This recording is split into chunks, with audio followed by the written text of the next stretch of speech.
Eu sou Fábio Rangel. Eu sou Rodrigo Carvalho. Eu sou Daniel Cavalcante. E eu sou Gabriel Gaspar. E está começando Enquadrando, podcast de cinema vinculado ao canal Acabou de Acabar, do nosso padrinho e amigo Gabriel Gaspar, editado por Marcelo Zaniolo, que é muito bonito para trabalhar como editor.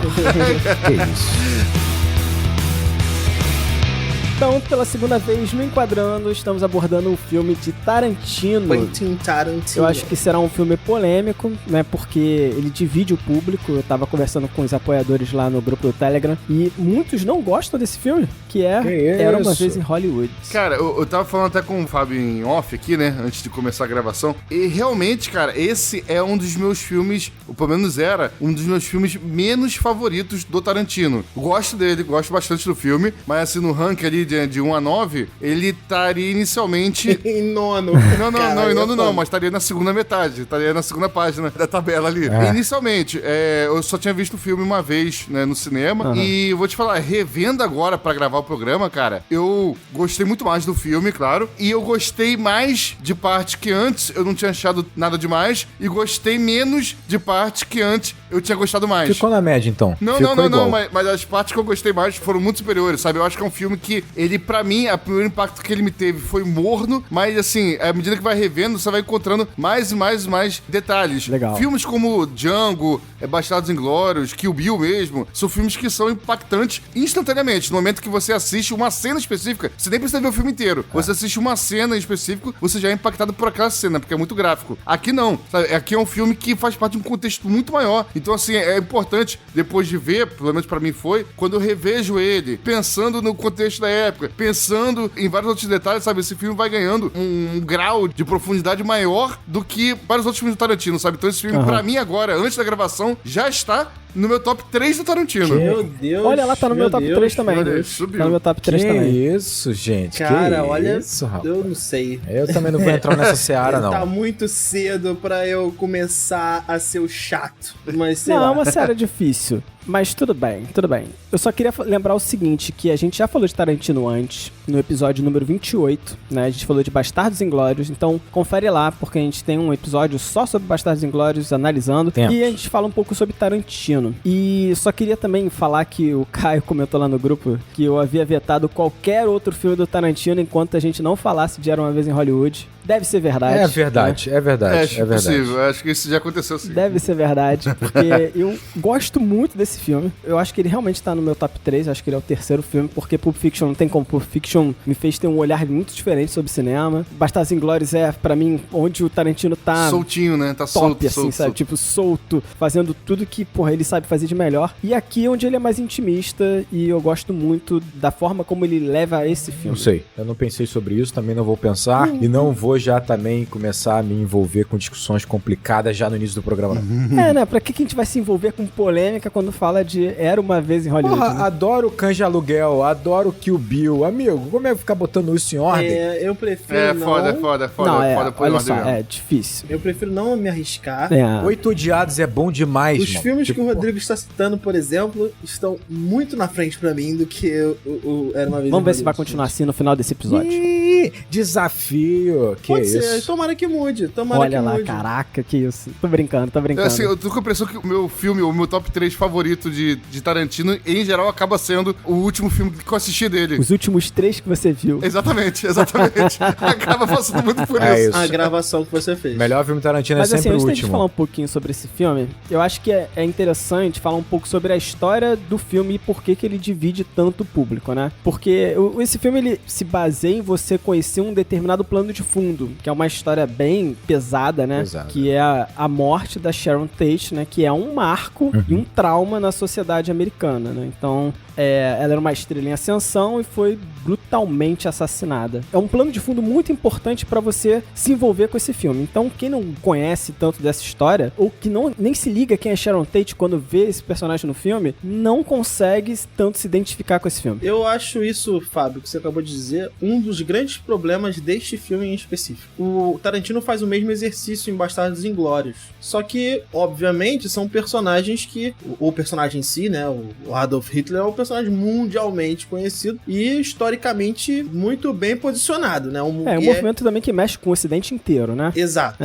exato. E aí, aqui, como é um filme muito intimista pro Tarantino, um filme mais pessoal dele, é uma história que afeta muito a sociedade americana em específico. E o cinema, né? E o cinema, ok. Só que, para este filme, conhecer a história original, pra gente ter aqui acesso à versão do Tarantino, de como poderia ter sido, faz muita diferença, cara, pra esse filme. Faz, né? Faz muita diferença. Só pra a gente entender, assim, porque o movimento hippie, ele tava em alta ainda quando estava nessa época, né? 69. A gente tá falando ali, ainda no meio da Guerra do Vietnã, né? A gente tá falando de um momento bem específico da história dos Estados Unidos, onde você tinha um movimento muito de contracultura, né? Contracultura, isso aí. A gente chegou a comentar isso em alguns momentos, Sim. aqui falando de outros filmes, né? Mas aqui é interessante porque esse movimento, ele era conhecido como movimento de paz e amor. Uhum. Mas quando acontece o assassinato da Sharon Tate, né? Tudo muda. Por exemplo, a droga se torna mais marginalizada, né? O movimento hippie, ele começa a acabar, de fato, né? Porque a sociedade começa a enxergar o movimento hippie de uma forma diferente. Eu lembro da gente falando, muito tempo atrás, no Enquadrando muito antigo, sobre Easy Rider, Sem Destino,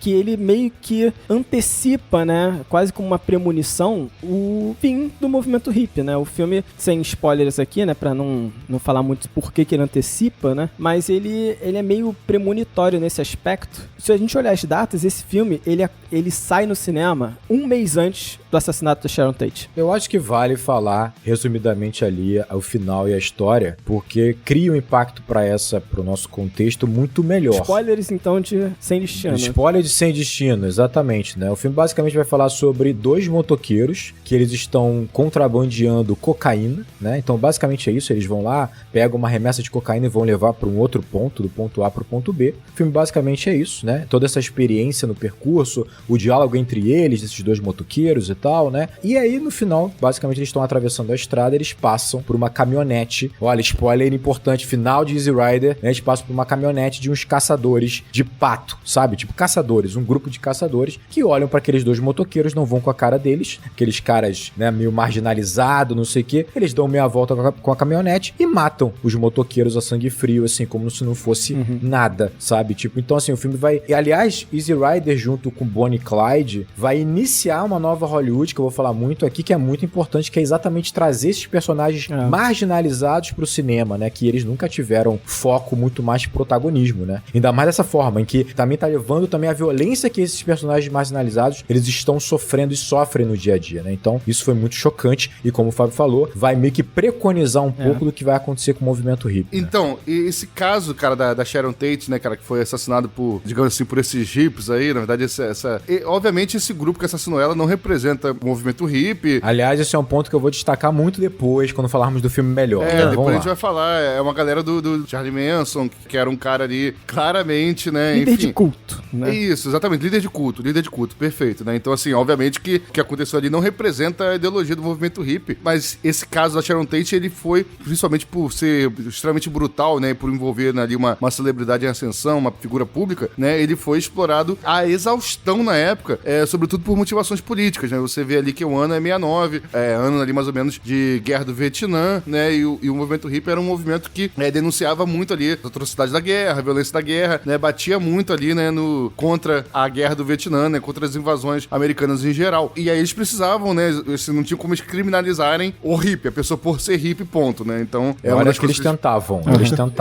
Eles tentavam criminalizar coisas que hippies faziam. Como não podia criminalizar a pessoa, criminalizava a conduta, né? Mas ainda assim precisava de um apoio da opinião pública, né? E aí quando, né, aspas, esses hippies, coloco hippie entre aspas, né, porque eles não representam todos os hippies, mas quando esses hippies fizeram esse crime brutal, isso foi explorado à exaustão na imprensa pra mostrar como esses hippies são perigosos e como eles podem fazer isso a qualquer momento, com qualquer pessoa, sabe? Então, e a exceção vira o grupo inteiro. Né? A exceção vira o grupo inteiro. E aí, por mais que aqui no Brasil, né, muita gente não sabe quem é Sharon Tate, nem saiba desse caso, lá nos Estados Unidos, é que nem o caso do Hitler, né, da Segunda Guerra Mundial. É um caso que todo mundo conhece, é um caso, assim, extremamente emblemático, sabe? Não precisa de uma contextualização em geral com o americano médio saber quem é Sharon Tate, saber que crime foi esse, sabe?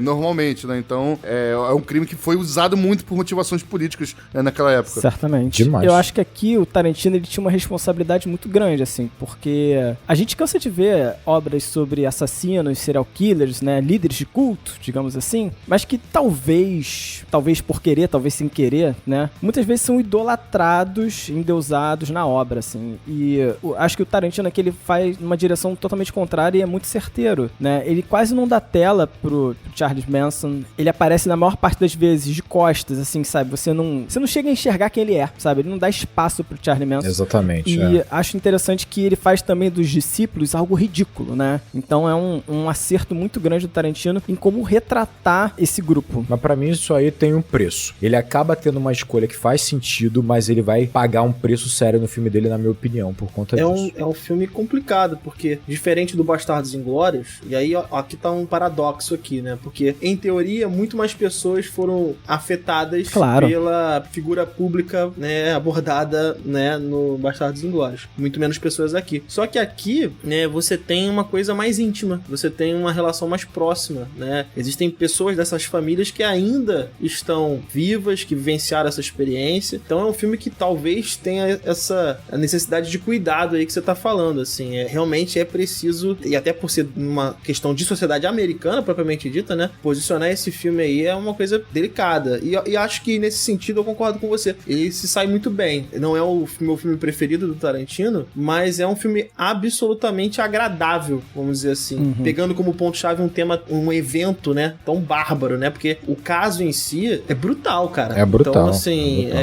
partir da tragédia, absolutamente, pra ressignificar essa tragédia.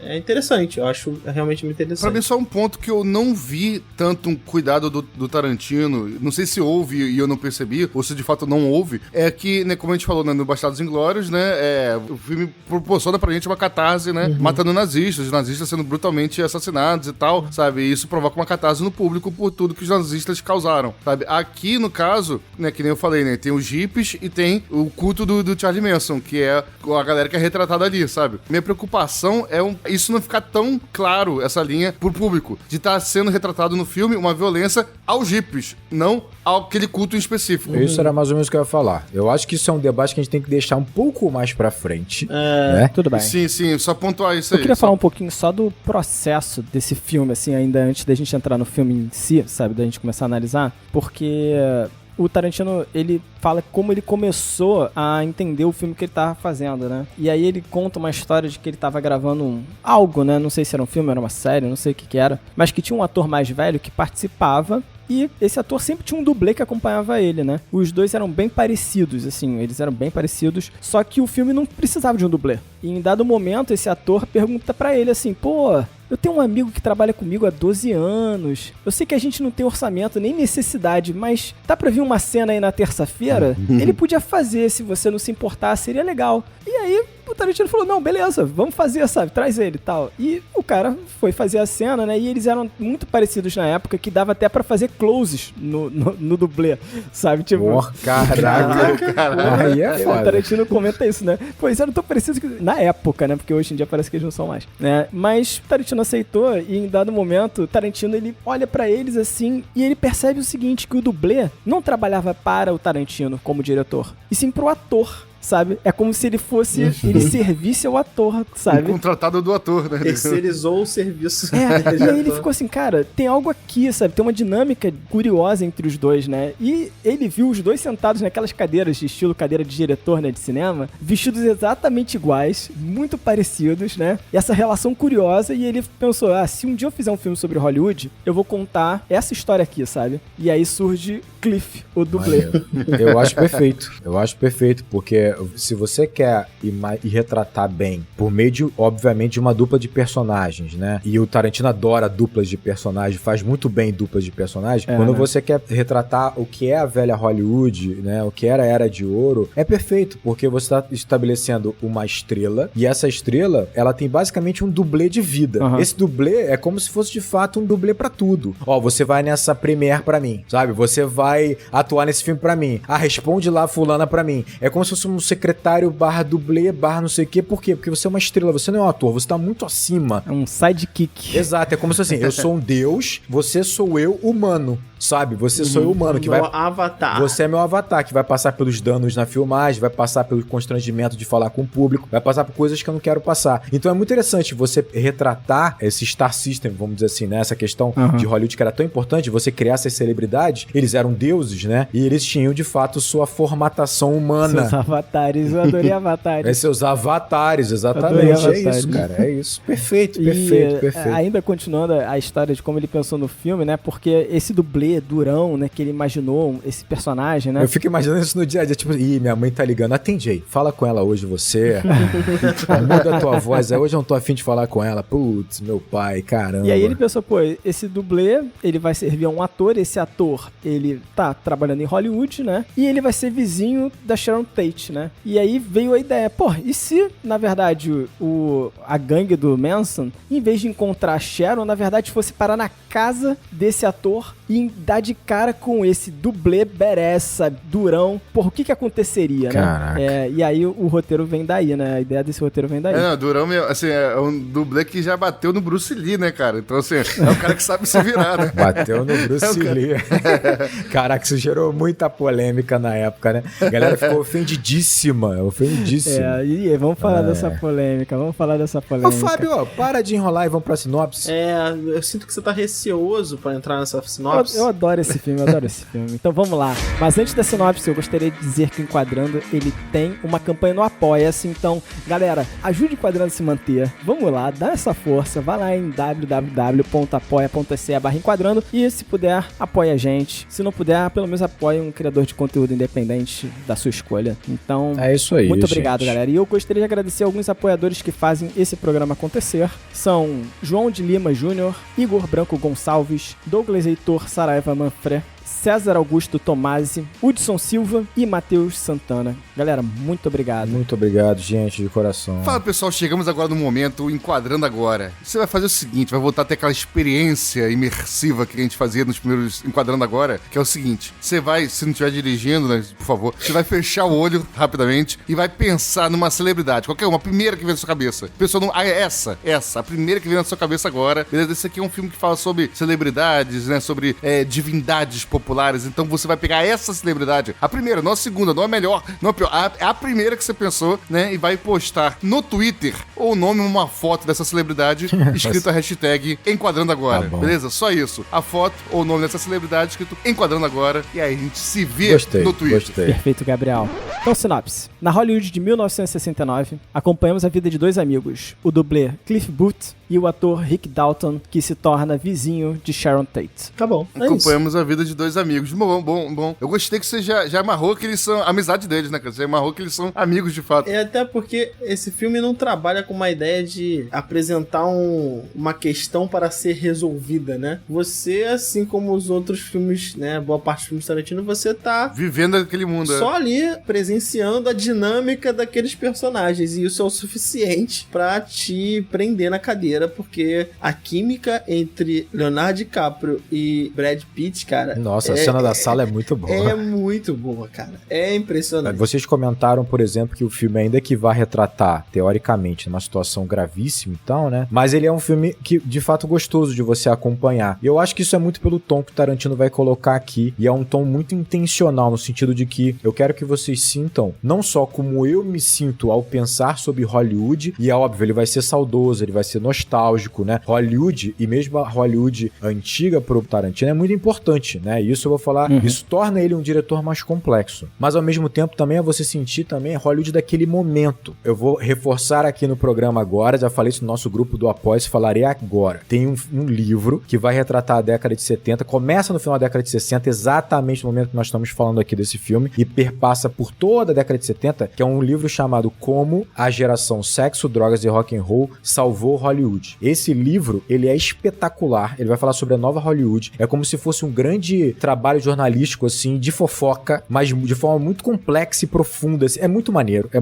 E ele vai retratar esse período e você sente o seguinte, esse início de nova Hollywood, que é exatamente no final da década de 60, começa no 67, 68, a sensação é essa. É uma mescla de que tudo é possível, de que você tem ali uma certa harmonia entre os diretores e sua criatividade é o suficiente e o básico para você criar grandes filmes, sabe? Os estúdios estão buscando criatividade, inovação, em que as festas e o ambiente aceita qualquer um, né? Você começa a ter no cinema esses personagens mais marginalizados como protagonista, isso também tá na sociedade, é como se Hollywood abraçasse a diferença, abraçasse qualquer um que tivesse criatividade, talento. Então a sensação em Hollywood é de que eles são imunes a tudo, é de que tudo vai dar certo, as coisas estão caminhando até, obviamente... Os protagonistas passam a ser bem questionáveis, né? Você tem agora os anti-heróis. A gente, hoje em dia, só tem protagonista anti-herói. Começa exatamente nessa época, né? O protagonismo do anti-herói, assim. Então é isso, é uma sensação de aceitação. O cinema tá começando a mostrar o meu cotidiano, minha rotina, e tá começando a me mostrar ali dentro. Então Hollywood parece mais humana, sabe? E ao mesmo tempo mais vívida. É uma mescla entre fantasia e realidade, é meio confuso, mas dá uma sensação de harmonia de alguma forma, e o Tarantino consegue passar isso, principalmente na construção do início do filme, né? Do que é essa Hollywood. Cara, é interessante porque esse período, como o Rodrigo falou, é o momento em que Hollywood estava se reinventando,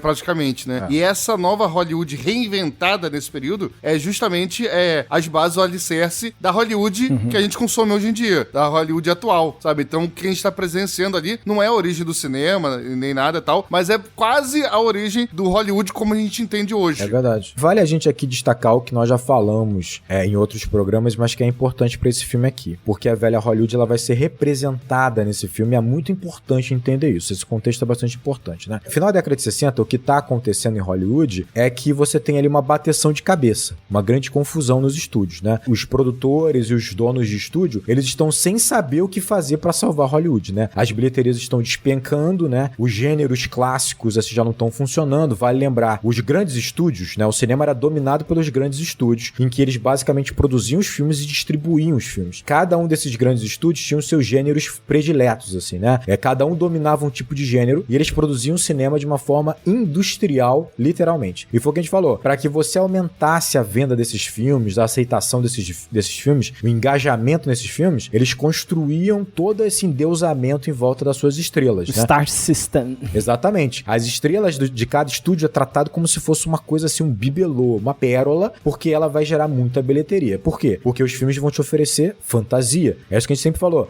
Os gêneros, principalmente os musicais, o Velho Oeste, né?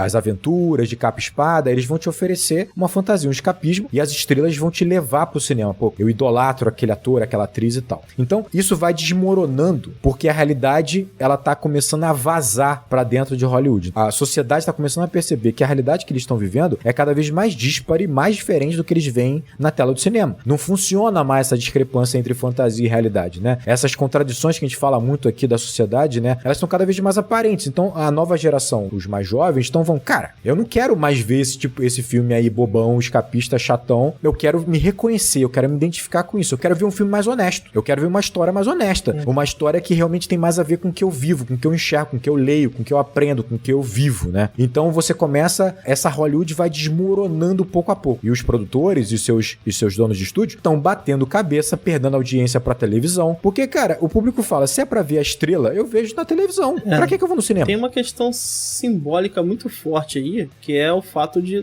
Guerra do Vietnã estar acontecendo, a gente tem a Primeira Guerra televisionada de fato, e no mesmo equipamento, na mesma TV, você tá vendo um noticiário que tá mostrando uma realidade crua, cruel, visceral, e o escapismo fica nitidamente realmente um escapismo. Tem um contraste maior, né, entre as duas coisas. Exato. O contraste é absurdo, porque até então, assim, você tem a ideia de cinema como escapismo, é algo que está no... Existe um momento pra isso, né? Eu acho que isso é subliminar, sabe? Não é absolutamente explícito. Você, inconscientemente, cinema é escapismo. Ele não se vende absolutamente como escapismo no primeiro momento. Ele é entretenimento, mas é um entretenimento escapista. Ponto. Agora, a partir do momento que você tem esse contraponto tão forte, só mudando de canal, cara, o escapismo do cinema passa a ser visto de maneira... mais evidente, e eu até colocaria, de certa forma, não pejorativa, mas de maneira negativa. De maneira seria negativo. Esse escapismo o escapismo... Será que não vai gerar uma culpa? Tem uma fala no filme até bem interessante da hippie que acompanha o Cliff, que ele fala, eu não quero ver esses filmes aí, eu não quero ver isso enquanto tem gente morrendo no Vietnã. É esse tipo de questionamento que tá chegando, de fato. Não, e você vai ter outros elementos também, porque você tem, como já mencionamos, você tem o cinema internacional, europeu principalmente, abarcando essa honestidade, essa realidade, e isso começa a chamar a atenção também do público americano, né? Então, basicamente, os estúdios, eles pegam uma nova enxurrada de diretores, que muitos são formados em faculdade de cinema, que é uma coisa nova também, e dá pra eles uma liberdade, porque eles estão reféns. Desesperados. Estão desesperados, né? Fala assim, então vai lá fazer o que vocês acham que tem que fazer. E aí você pega uma galera nova, querendo revolucionar, influenciada pelo cinema europeu, subversiva, e eles pegando um dinheiro pra fazer o filme deles, cara, eles alopram. E aí, tipo assim, eles vão estourar o orçamento, mas o estúdio não tem o que fazer, fala, beleza, fecha esse filme e vamos ver se isso vai dar certo. E começa a dar certo. Então você tem uma sensação de que a criatividade recompensa, os estúdios estão bancando projetos gigantescos, mas muito pessoais. Então qualquer ideia mirabolante dos diretores vai ser bancada pelos estúdios, porque eles não sabem muito bem como eles vão industrializar esse processo, porque não tem como. Basicamente vem do talento e criatividade desses diretores. Então você tem aí, começa a ter aí essa morte da velha Hollywood, muito representada pelo assassinato da Sharon Tate, porque é muito representativo você perceber o seguinte, veja só o que a gente tá falando, quando a realidade ela fica muito flagrante pra gente, como a guerra do Vietnã na televisão, eu não consigo fugir dessa realidade, né? Eu começo a me incomodar com os filmes escapistas. Mas quando a violência chega a ponto de invadir o coração do cinema, que é Hollywood, aí sim, você matou qualquer tipo de utopia que Hollywood pode tentar manter. Qualquer fantasia que ela tenta construir em volta dos seus artistas, qualquer fantasia em volta dos estúdios, qualquer fantasia em volta da própria Hollywood, como um parque temático e mágico, morre quando você tem no coração desse lugar, você tem um assassinato tão cruel, a violência tão crua ali. Então, a velha Hollywood basicamente é enterrada nesse momento, e você tem a nova Hollywood com esses novos diretores, como Coppola, Polanski, que é muito importante pra esse filme. Scorsese vai vir logo depois, que vão trazer essa honestidade, essa realidade, essa violência, essa crueza pro filme. E nós temos a década mais frutífera e a melhor década de cinema, que é a década de 70. Indiscutível isso. Indiscutível. Indiscutível. Ponto. Indiscutível. Eu achei interessante. A realidade do Rodrigo é indiscutível. É indiscutível, gente, desculpa. Não, tudo bem. Tu não gosta de tomar posição forte lá quanto ao Tarantino, os filmes de Tarantino, mas aqui é indiscutível. Essa é indiscutível. Tudo bem, eu não vou discutir porque eu gosto muito da década de 70. Mas eu gosto de tudo, então é complicado. Mas tudo bem, eu acho o seguinte, esse filme, ele acaba tendo um roteiro, né, e aí falando meio da estrutura do filme, e aí pra gente entrar mesmo no filme e falar, um roteiro que ele vai se diferenciar de muita coisa que o Tarantino faz, né, por mais que esse roteiro, se você olhar bem, às vezes você até consegue encaixar esse roteiro em meio que capítulozinhos, sabe, que vão acontecendo. Só que isso não tá bem destacado. É como se você conseguisse entender, como se eu tivesse várias historinhas aqui no meio, mas só que eu não tenho necessariamente um ponto de virada do roteiro. É o dia deles, é o dia a dia, é a vivência daqueles personagens. Uma coisa que eu tava reparando, na verdade, nessa segunda vez que eu tava vendo, que o filme inteiro, ele se passa em 3 dias. São só 2 dias deles, aí depois tem passagem de tempo, né, uma passagem de tempo de 6 meses e mais um dia. Só, o filme inteiro se passa em 3 dias, com alguns flashbacks ali, né, deles lembrando. Exatamente. E aí, você fica assim, cara, pra você fazer um filme desse, pra você ter um roteiro assim, você precisa de alguns elementos que façam isso funcionar. Um deles são os personagens. Você precisa de personagens que sejam muito poderosos em tela, sabe? Uma dinâmica que alimente você. Claro, porque se você não se interessar por esses personagens, especialmente numa história como essa, que teoricamente nada acontece, você simplesmente para de assistir. Os 2 personagens principais aqui, eu veria mais 5 horas dessa relação, 6 horas. Daniel! Sabe o que você pode fazer, Daniel? Eu vou trazer informação pra você aqui. Tem um corte do Tarantino. Não, você poderia ler o livro do Tarantino, porque Era Vez Uma Hollywood é um livro dele em que ele consegue extrapolar e desenvolver muito mais os 2 personagens protagonistas do filme. Olha isso. Nossa, tem outras cenas, tem um monte de coisa. É isso aí. Pô, legal. Sabia não. Maneiro. Informação aí. Não, mas de fato, é como a gente tá falando, né? Os personagens, eles precisam ser muito interessantes, a dinâmica deles precisa ser muito atrativa. Só que, além disso, o Tarantino, quando ele coloca o elemento da Sharon Tate, ele cria uma expectativa. Ele cria uma coisa que você tá esperando acontecer o tempo todo. Isso aí. Ele criou a bomba, ele deixou a bomba lá. Você criou uma bomba, né? Uma bomba que tá ali, que você sabe que não pode ser desarmada, que vai acontecer, e você tá sempre nessa expectativa, caramba, quando é que isso acontece? E eu não lembro se tinha data, sabe? Tipo, eu não sabia qual era a data, e eu lembro quando eu fui ver esse filme no cinema, eu não estava sabendo que era Uma Vez em Hollywood, tinha Sharon Tate, mas eu conhecia a história. E aí, quando eu vi Sharon Tate, sabe, tipo, isso me gelou, eu falei, caraca, eu não sei se eu tô pronto pra esse filme, sabe? Tipo, isso é uma sensação bizarra.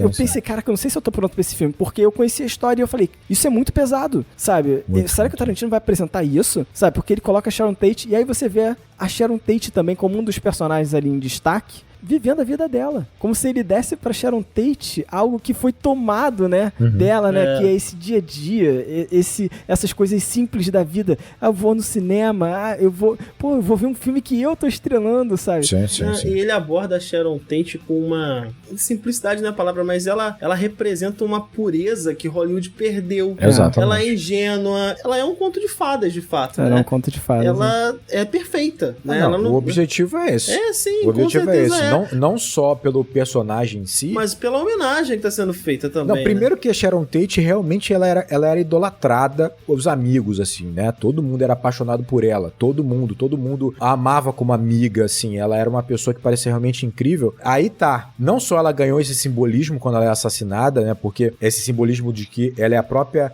como você falou, a pureza de Hollywood que vai morrer. Ela é a Hollywood clássica encarnada, exatamente, né? A Hollywood clássica encarnada. Ela é uma nova atriz despontando, mas já numa formatação de estrela, né? E carregando esse equilíbrio perfeito de ser uma pessoa carismática, generosa, divertida, amiga. E aí, o Tarantino é inteligente em usá-la não só como uma bomba pro filme muito importante pra gerar atenção, mas pra também criar o avatar aí dessa Hollywood que teoricamente vai morrer no final do filme, né? E que na história real morre. E simbolicamente, né? E de fato, verdadeiramente, né?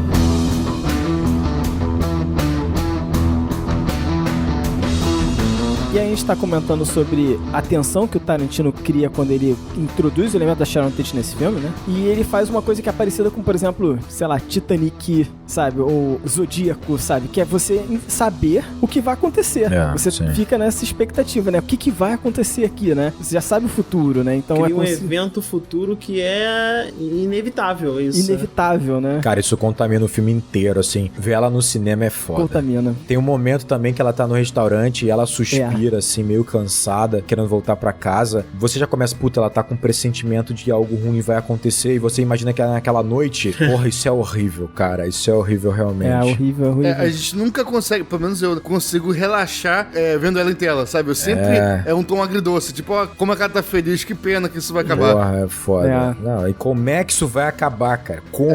Reassistir o filme é uma experiência totalmente diferente. Sim. É totalmente diferente. É outro filme, cara. Por isso que eu falei que eu gostei muito mais do filme revendo ele, como sabe? se esse filme, ele tivesse uma coisa realmente diferente, sabe? Porque, por exemplo, imagina a pessoa que assistiu sem conhecer a história da Sharon Tate. Não gostou. Mas aí, de repente, foi pesquisar. E aí, conheceu a história. Aí falou, é por isso que o filme é assim. Aí reassiste e aí entende a tensão. Mas perdeu a tensão, né? Não viveu a tensão.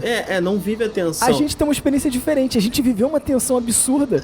E reassistir o filme é um alívio. Foi muito prazeroso. É um alívio, sabe? É muito engraçado isso. Sim. Eu concordo com o Gabriel, assim, é mais prazeroso, mas eu acho que o filme perde muito pra mim, assim, em termos de obra completa, assim, porque a experiência que eu tive da primeira vez, eu acho que ela foi superior à experiência que eu tive ao rever. Porque é uma potência muito grande, né? A potência dessa sensação que você descreveu aí, ela é muito determinante pra mim, pra esse filme, sabe? Uma coisa que a gente tá falando é sobre, quando eu revi, né, parte que eu gostei menos, parte, né, que eu não gostei tanto, gostei mais, por conta disso, né, a gente tá esperando a morte da Sharon Tate e tal, e aí no final, quando finalmente chega ali, né, aquele momento ali da noite, você pensa agora que vai acontecer, e não acontece, né, quando os jipes são mortos, a primeira vez que eu vi, a sensação foi de alívio. Os jipes estavam sendo massacrados na minha frente. Massacrados, e eu tava me sentindo aliviado de, meu Deus, eles não vão conseguir chegar na Sharon Tate, graças a Deus ela tá salva. A minha sensação foi essa. Agora, já sabendo que isso ia acontecer, já sabendo que ela tava Eu tive salva, pena. quando eu vi os hippies sendo massacrados, eu fiquei, meu Deus, precisar, caraca, o que tá acontecendo? Que violência é essa? Sabe, foi um Cara, pouco o chocante. Cliff Booth batendo com a cabeça da menina na lareira. Tipo, meu Deus do céu. Eu acho muito violento o lançamento de lata de alimentação. Nossa, tipo, Cara, caraca. aquilo é muito bizarro. Cara, que destrói a cabeça da mulher com uma lata de ração, cara. Caraca, meu irmão, é bizarro. Que loucura. Caralho, meu irmão. Mas assim, ainda assim caricaturado. Uma violência um pouco caricaturada, né? Não, com lança-chamas e tudo, claro. Pô, é bem exagerado. Violência Tarantino, né? Pô, é isso aí. Violência Tarantino, né? Estilizada. Mas, ô Gabriel, você tá falando da última cena, mas eu sei que você queria falar da primeira cena desse filme. Pô, cara, eu gosto muito da primeira cena e como ela se completa, na verdade, também com... Não é nem a última cena do filme, mas com uma cena que é a última cena do filme, mas que é uma cena que já tá lá nos créditos do filme, na verdade. É porque o filme acaba e tem uma cena... Acho que é o primeiro filme do Tarantino que tem uma cena nos créditos, né? Que é um comercial de cigarro, do Rick Dalton. Enfim, a gente tava falando sobre celebridades. Fica tranquilo, Fábio, que vai fazer sentido com a primeira cena do filme. Não, tudo bem. Só o contexto. A gente tava falando sobre celebridades, né? Até esse sistema Star System de Hollywood, né? Mas as próprias celebridades É isso aí, si... sistema Star System, eu gosto de... sobre o Star System. É muito sistemático. Ultra sistema sobre o Star System de Hollywood, né? Mas, na verdade, assim, a celebridade, desde que o capitalismo percebeu, né, que precisava de fazer propaganda, de fazer comercial pra vender o excedente de produção, né, que precisava convencer, né, as pessoas a comprar coisas que ela não necessariamente precisa pra economia continuar girando. Isso foi percebido, sobretudo, depois da crise de 29. Algo que já existia antes, mas começou a ser usado muito pra isso, né, pra esse sistema funcionar, é a celebridade. Basicamente, a celebridade dentro do capitalismo é uma peça-chave, é uma peça fundamental, que não só ela tem a importância de servir como espelho, como um exemplo, né, digamos assim, a ser seguido de alguém Uma linha moral, né? que subiu na vida, que ascendeu exatamente, né? Por isso que é importante até que as celebridades sejam bem pagas O financeiramente. Gabriel fazendo jabá dele mesmo. Olha aí. Né? Então paguem, apoiem, o enquadrando. Né? É isso aí. Você é a nossa celebridade aqui, Gabriel. Exatamente. Mas a celebridade serve, sobretudo, no nosso sistema, né? Pra vender coisa, sabe? O que vende o shampoo Clear é o Cristiano Ronaldo lá. A celebridade serve pra vender coisa, sabe? Ela é que faz a glamorização do consumo, né, de fato. Então você precisa dessa figura. Exatamente. Exato. Cara, é meio assustador o que você tá falando, porque assim, eu fiz faculdade de designer. E é isso, né? Você fazendo design industrial, que teve uma época que era muito glamurosa essa carreira, acabou, né? Acabou. E você estuda basicamente, são ferramentas de manipulação. De como eu consigo fazer com que, com semiótica, de uma maneira subjetiva, indireta, fazer com que você seja atraído por esse produto e você realmente consuma algo de que você não precisa. Não precisa. Porque o que você precisa, você vai consumir se você precisar. O que você precisa, você vai consumir sem propaganda, pô. Inevitavelmente. Você vai Exato, atrás. cara. Enfim, né? Essa é a função da celebridade na nossa sociedade. E também dentro do cinema, né? A celebridade serve pra vender o filme, em E particular. criar identificação também, né? E cria identificação, Acaba mas que assim... o Star System também era essa identificação. Não, sim, mas você precisa, na época, sair, né, de sua casa, levantar sua bunda e ir até o cinema, sim, escolher aquele filme específico entre tantos outros. E, em geral, isso é feito porque você vê no cartaz ali um nome, um rosto, né, que você já gosta. Que tinha o sistema de gêneros, né, que você já sabe o que esperar do filme. Existe o Star System, que você já sabe o que esperar daquele personagem vivido por aquele ator. Exatamente, mas o que eu quero dizer é que, de forma intuitiva, assim como, né, o Cristiano Ronaldo vende o shampoo, aquele ator tá lá, na maioria das vezes, para vender o filme pra O você. Gabriel tá tentando colocar, eu acho que além de vender o produto filme, ele também é responsável por uma engrenagem importante dentro do sistema como um todo, né? Então Sim. ele vende o modo de vida, vende o produto, então... O produto é uma peça-chave na nossa sociedade. E o filme, Agora cara, conecta. ele começa, eu acho muito interessante como ele começa justamente com um comercial, sabe? Começa com um comercial de um programa de TV, sabe? Anunciando, né, o programa que o Rick Dalton faz lá de Faroeste. E é uma propaganda feita ali pra TV. A TV, gente, ela existe pra ser um espaço entre comerciais, né? Exato, Pra vender produtos, sabe? Então, assim, o filme começa com um comercial de um programa de TV do Rick Dalton, em que ele é um caçador de recompensas, em que começa com a seguinte frase: vivo ou morto, você é só um cifrão em A Lei da Recompensa, sabe? Vivo ou morto, você é só um The cifrão. Bounty Law. Bate Muito lá, foda o nome. The Bounty Law. Isso é muito honesto, isso. Muito honesto, porque ele tá falando com você, público, sabe? Que tá consumindo esse filme, cheio de Leonardo DiCaprio, Brad Pitt, Margot Al Pacino, sabe? Cheio de celebridades ali dentro, sabe? E vivo ou morto, você é só um cifrão dentro dessa indústria cultural, porque a gente chama indústria cultural, mas a gente esquece da palavra indústria. Indústria, exato, indústria. Sabe? Na expressão indústria cultural, sabe? Não é a fábrica, né, de produzir coisas a serem consumidas. E vivo ou morto, você é só um cifrão aqui na nossa abordagem. E eu acho extremamente honesto como justamente o filme termina, né, na cena pós-créditos com outro comercial. Com o Rick Dalton fazendo comercial de cigarro, né? Que também é um produto que, né, vamos combinar, ninguém precisa, né, de um cigarro. De uma propaganda. Né, pra viver. É muito melhor propaganda de cigarro. Né, e no final ele deixa claro que ele odeia aquele cigarro, joga fora, né? Falando, pô, que gosto horrível, não sei o que, sabe, e tal. É. E Sabe? fecha essa ideia que você mesmo construiu, né? Que a programação, ela é um intervalo entre os comerciais. Acho que propaganda, O filme exatamente. que a gente assistiu, exatamente, é o que acontece entre dois comerciais. Exatamente. É o que acontece entre dois comerciais. É esse momento de Maneiro, capista. maneiro. Uma metalinguagem. Não, o filme é só metalinguagem. Mas pra reforçar o que você tá falando, é engraçado você perceber que o Rick Dalton, o processo dele, o arco dramático que ele tem, que é sutil, né? Um arco dramático ali, é exatamente ele se reconhecer como ator. Porque o grande problema do Star System é exatamente o ator, ele na verdade ele se enxerga como uma estrela, como uma celebridade, não como um ator. Então, quando ele tá perdendo fama, ele tá perdendo trabalhos, ele tá perdendo evidência, ele se enxerga como um ator em decadência. Mas na verdade ele é só uma estrela em decadência, entre aspas, né? Ator ele continua sendo, talvez em ascensão, porque ele está amadurecendo como ator. E é isso que ele vai perceber no processo, né? É engraçado você perceber como o Tarantino já vai trabalhando a ideia da velha Hollywood com a nova Hollywood, quando você tem o Dalton conversando com a menininha. Cara, essa cena é muito foda. Isso é A muito menininha foda. tem todo método. Exato, a menininha, ela tem um método já, ela é a nova Hollywood completamente, né? Ela é uma menina que já se enxerga como atriz. Eu sou uma artista, eu não sou uma celebridade, eu não sou a Dorothy do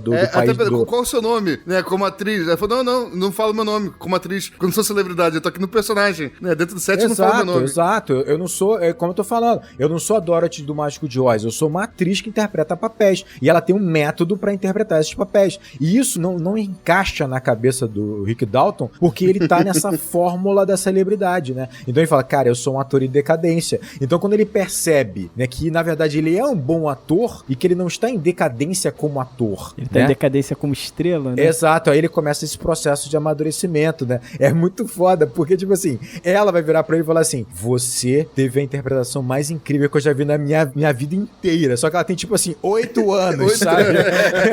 E pra ele é muito importante aquela frase. E pra ele é muito importante. Ela deve ter visto o quê? 5 atuações na vida dela, porque ela deve ter trabalhado, o quê? Tá trabalhando há 1 ano, 2 anos. Então, tipo assim, é muito interessante que isso já é o suficiente pra ele se sentir recompensado, porque ele tá finalmente se reconhecendo como ator.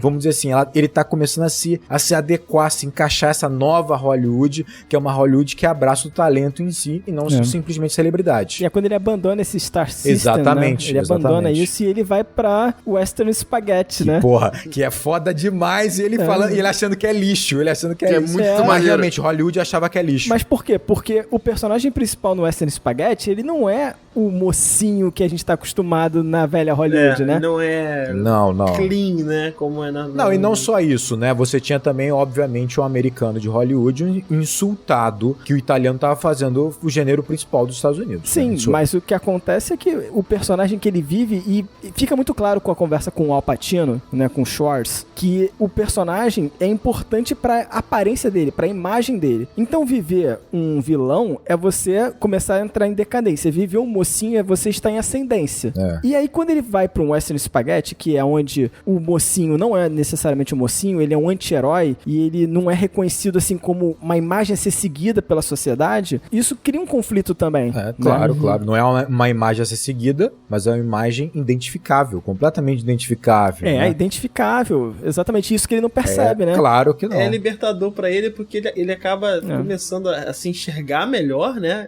Como pessoa e Artista, como é óbvio, claro. profissional, né? É muito interessante. Eu fiquei pensando, a segunda vez que eu vi agora o filme, eu fiquei muito pensando no processo do Leonardo DiCaprio, cara, em construir esse personagem, porque ele é um ator. Ele tá muito bom. Aí né? ele tem que fazer um ator que às vezes está atuando, às vezes não está atuando. Cara, é bizarro. E ele tá muito bem, cara. Ele tá muito bem. Mas ele é monstruoso. Cara, por isso que eu falo que revendo esse filme, cara, porra, o filme cresce muito, cara, porque tem cenas espetaculares. Que é uma cena ali que tá o Rick Dalton ali, né? Tá o Leonardo DiCaprio interpretando o Rick Dalton, filmando uma cena de faroeste, que é uma cena que ele tá esquecendo as falas. Essa cena é foda. Cara, essa cena é muito foda. E tem um momento em particular dessa cena que não tem corte, que o Tarantino faz o seguinte, cara, isso eu acho muito elegante da direção dele, junto com a atuação do Leonardo DiCaprio nessa cena. A câmera começa ali com o personagem com quem, né, o Rick Dalton tá contracenando, a câmera começa focada nele, o cara faz a fala, e aí a câmera gira, sabe, pra direita, pra ele dar a resposta. E aí a câmera gira, dando aquele ar de, né, o filme tá seguindo em frente, e ele começa a falar e ele esquece. E aí nesse momento, né, cara, é muito louco, porque o Leonardo DiCaprio tá interpretando um ator interpretando um cara. Aí quando o cara esquece, o Leonardo DiCaprio volta a interpretar só o ator, esquecendo a fala. É bizarro. Né? Digamos assim,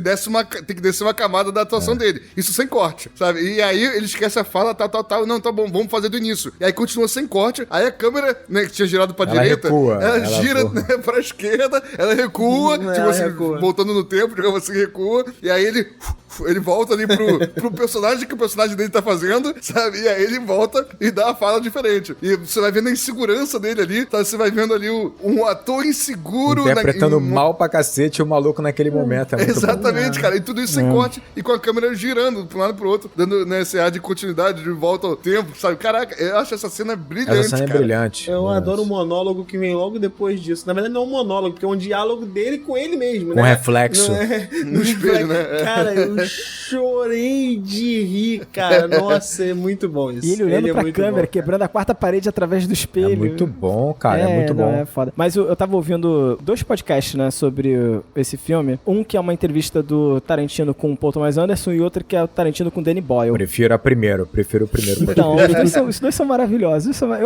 Eu sou muito fã tanto do Paul Thomas Anderson como do Danny Boyle também, então é foda. Mas eu acho muito interessante como o Tarantino, ele fala que os atores estavam se divertindo fazendo esse filme. Principalmente a Margot Robbie. Dá a perceber. Ela tava em êxtase, se divertindo muito fazendo esse filme. E o Brad Pitt, né? Mas que o Leonardo DiCaprio, ele é extremamente sério. E ele meio que é também um alívio cômico no filme. Ele é muito bom, ele cara. Ele consegue ser muito engraçado, mas que ele em cena, ele é muito sério, sabe? Tipo, ele sempre se preparando pra atuar é uma coisa que é absurda, sabe? Caraca. Muito compenetrado, muito concentrado sempre, muito sério. Claro, deve ter se divertido do jeito dele, né? Do jeito dele. É uma cena que eu acho muito engraçada do Leonardo DiCaprio, cara. E claramente ele não tá tentando ser engraçado, assim, né? O personagem dele, pelo menos. É aquelas cenas das mortes violentíssimas ali no final, sabe? E aí, de repente, ele tá... O personagem dele que tá na piscina e ele toma um sustaço quando a mulher cai na piscina. Cara, eu tava tenso revendo essa cena, sabe? Que a cena é brutal. Quando o personagem dele toma um susto, cara,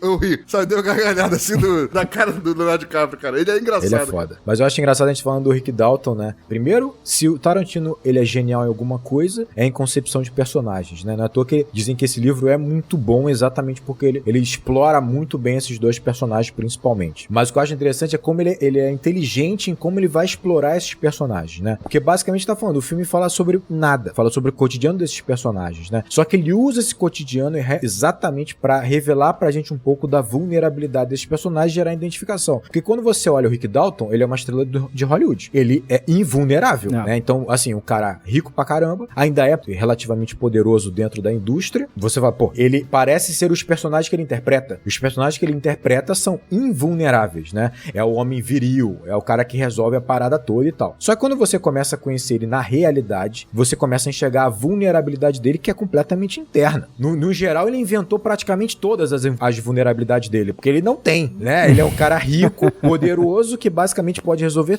tudo com dinheiro, né? Mas não, ele tá se sentindo decadente. Tipo assim, por que tu tá decadente? Tipo aí assim, se endividou comprando uma casa. Ele foi... Mas preciso estar no coração de Hollywood. Não alugar. Comprar. Exatamente. Ele vai inventando essas loucuras dele, e é isso. A vulnerabilidade dele é tão interna que é a ponto dele simplesmente, né, acomodar a cabeça no ombro de Cliff Booth, porque ele tá chorando copiosamente ali, porque ele tá em franca decadência. O contrário é o Cliff Booth, que ele é um invulnerável no mundo real. Enquanto que o Rick Dalton, ele é invulnerável nos personagens dele, ou seja, na fantasia, quem é esse cara é o dublê dele. O dublê dele no mundo real é invulnerável. Ele é um cara basicamente que arrebenta quem ele quiser. É o cara ferrado na vida que mora num trailer, tá ligado? Assim, é o cara que não tem nada. Solidão. Mas isso que eu ia falar. Você olha ele e fala, cara, esse maluco, ele vai mexer na antena do telhado, parece que ele tá num filme de Velho Oeste. Ele coloca a cerveja como se fosse um revólver, ele pula. Cara, ele pulando aqueles muros, é bizarro. Não, aquilo é bizarro. Ele pulando aquilo ali é sinistro. É bizarro. Você nem percebe como é que ele fez isso. Caralho, como é que ele subiu no telhado? Parece o Jack Chan. Cara, pulando, ele né? bateu no Bruce Lee.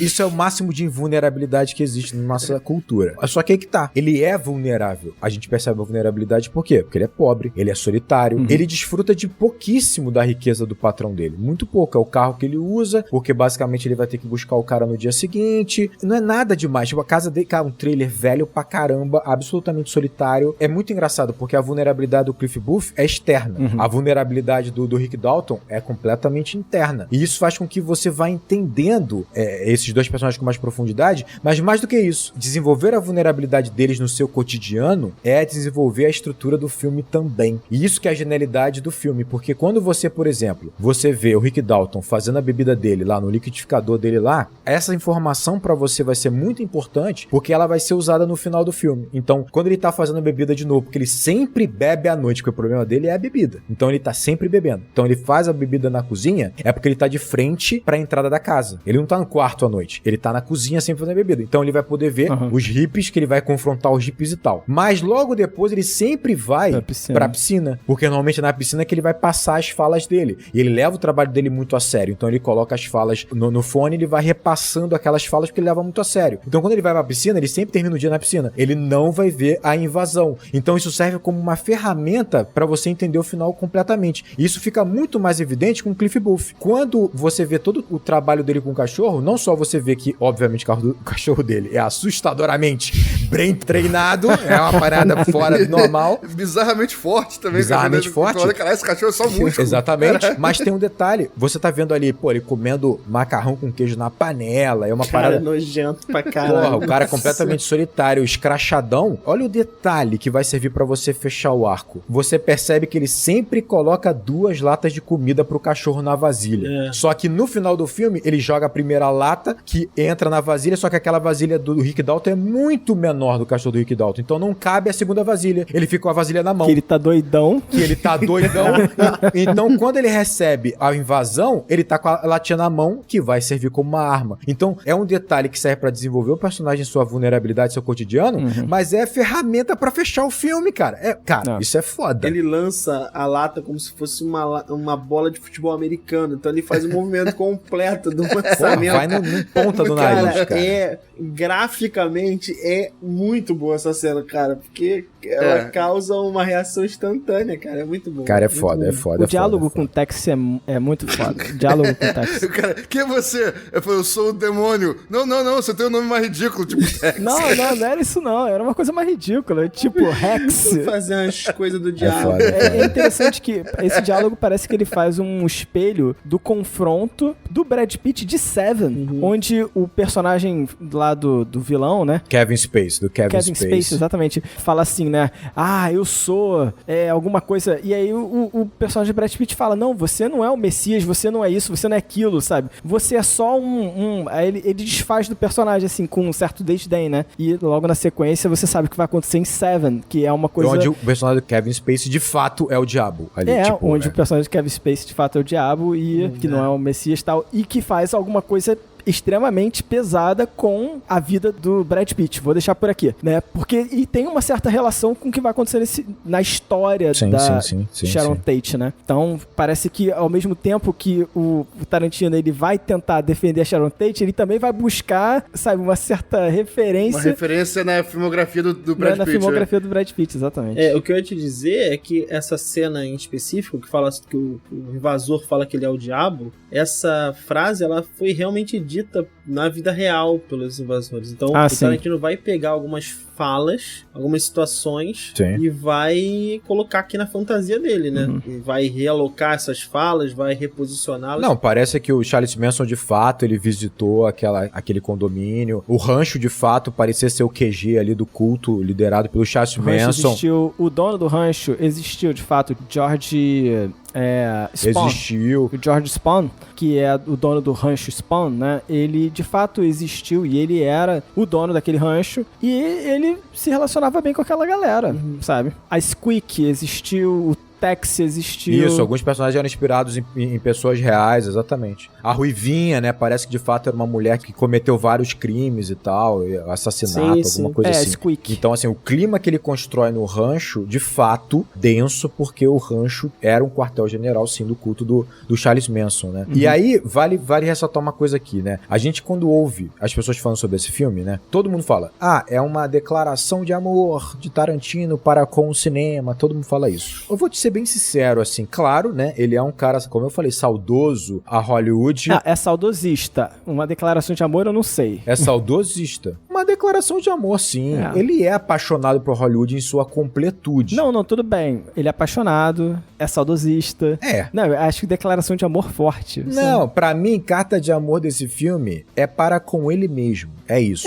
Essa é a verdade. Esse filme representa o Tarantino como nenhum outro filme dele, né? Se você prestar atenção, se você pegar a filmografia dele, você vai perceber o seguinte, o Tarantino, nisso ele é extremamente competente, é um cara que dissecou o cinema em seus gêneros, né? A gente sabe da história dele. Alguns gêneros, mas dissecou esses gêneros, né? Tudo que ele gosta, é apaixonado, tem genialidade para isso, capacidade para isso. E depois que ele conseguiu entender essa estrutura do cinema americano, esse esqueleto, essa alma, ele começou a desconstruir esse cinema, né? Num cinema dele mais particular, mais autoral. Então a gente vai percebendo que ele vai brincando cada vez mais com isso ao longo da filmografia dele, porque ele vai tendo um domínio sobre o entendimento do cinema. Agora, quando você olha Era Uma Vez em Hollywood, é ele, na verdade, brincando, desconstruindo o próprio cinema dele. É como se ele tivesse domínio agora sobre ele mesmo. Então ele tá brincando e debochando e tirando sarro dele mesmo, mas com um ar de admiração dele mesmo, um ar. Essa Hollywood, sabe, ele viveu essa Hollywood com 8 anos de idade. Ele fala que ele lembra das coisas com 8 anos de idade. O olhar de um menino de 8 anos de idade, exatamente. Né? Então eu acho até interessante quando você comenta isso, porque é saudosista pra ele, né? E é como se ele estivesse repassando a vida dele. Não, e você percebe, é um olhar de uma criança. Então é um olhar de admiração, ingênuo. É um olhar de encanto, né? É um olhar de encanto, exatamente. E eu digo não só isso em relação a Hollywood, eu falo sobre o cinema dele, porque você vai perceber que ele vai usar todos os símbolos que ele usa na filmografia. Então, por exemplo, o Bruce Lee,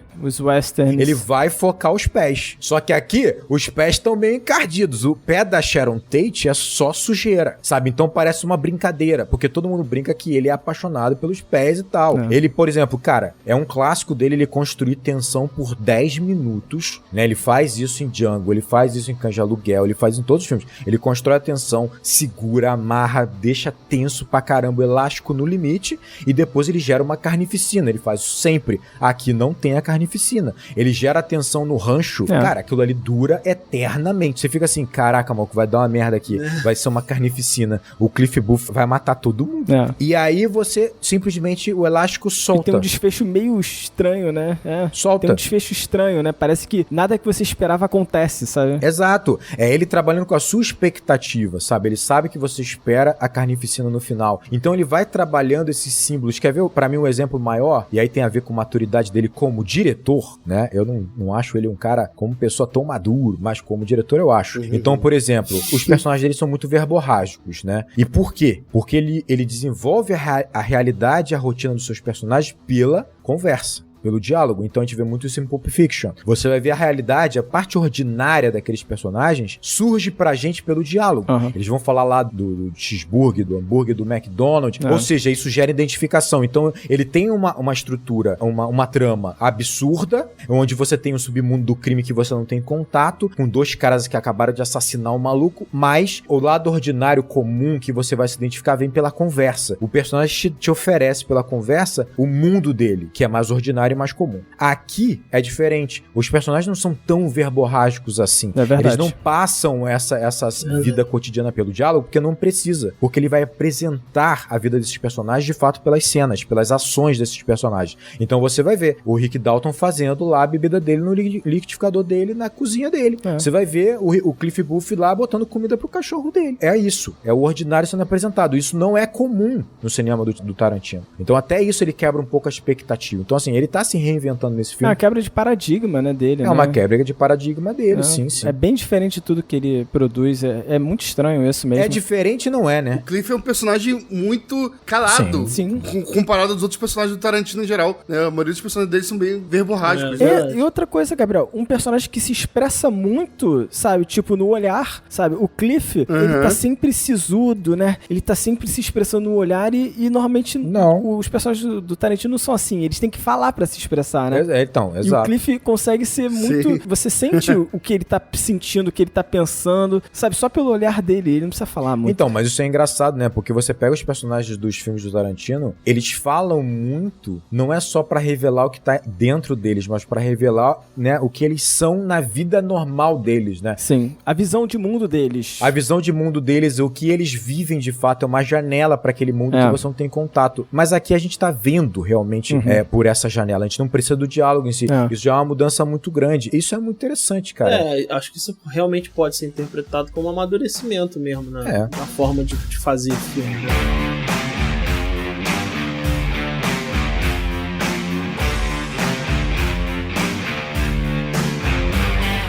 O pessoal reclama muito, pelo que eu pesquisei, do ritmo do filme. O filme tem um problema de ritmo. Eu tenho uma teoria pra isso. Assim, ao ver o filme pela segunda vez, eu senti mais essa ideia do ritmo. Sim. E aí eu fiquei me perguntando o quanto a ideia que a gente já chegou a falar, né? Da ideia dessa tensão, da expectativa de quando e como ele vai interferir, né, no evento inevitável que está para acontecer. Eu acho que essa tensão... Ela é importante. Ela é sim. importante para essa questão do próprio ritmo, Pro né? seu engajamento. Ela claro. é um termômetro, que quando eu vi agora o filme pela segunda vez, essa ideia realmente do ritmo me ficou mais evidente, assim. Eu senti em determinado momento do filme que, beleza, tá, mas realmente a história não anda, porque realmente a gente não tem um ponto B pra onde chegar, a gente não tem um evento na vida daqueles personagens, no cotidiano daqueles personagens, que eles estão almejando, que eles estão esperando. Então você fica realmente por esse e por outros motivos, é que eu falei lá no início. Eu não coloco esse filme... Mas essa sensação é a falta de um ponto de virada, porque ele, de fato,